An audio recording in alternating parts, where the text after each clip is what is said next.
Do you like the intense cover-shooting carnage that the Gears franchise has popularized over the past 14 years? Would you like to take another dip in the testosterone-fueled series, but this time with a female lead?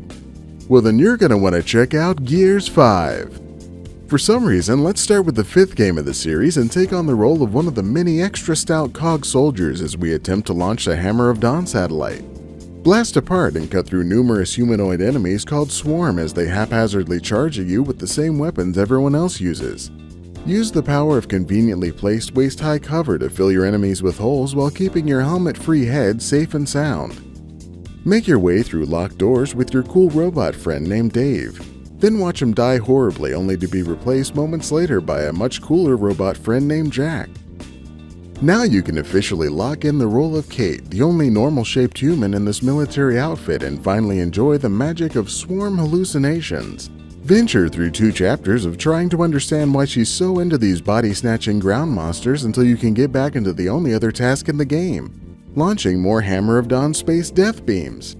Crouch run your way between areas where fighting takes place, picking up cool guns that have things like chainsaws and rocket launchers attached to them.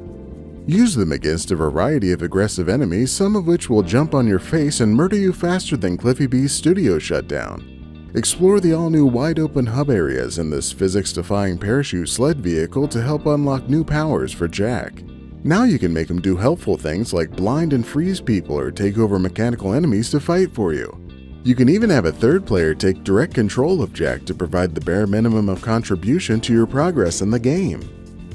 Take the fight online with Horde mode, where you can join up to 4 other people to fight numerous waves of AI enemies and bosses until everyone gets bored and leaves well before the end. Then take a trip into the fast-paced chaos of Versus mode so you can explore a whole new spectrum of ways to get your ass kicked by people you ran right by without noticing. At least until you can unlock the good weapons and use them to shred your opponents like the finest burrito filling.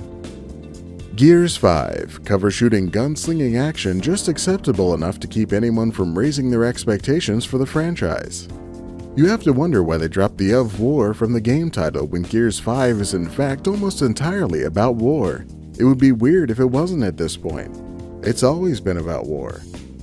What else? What do you do?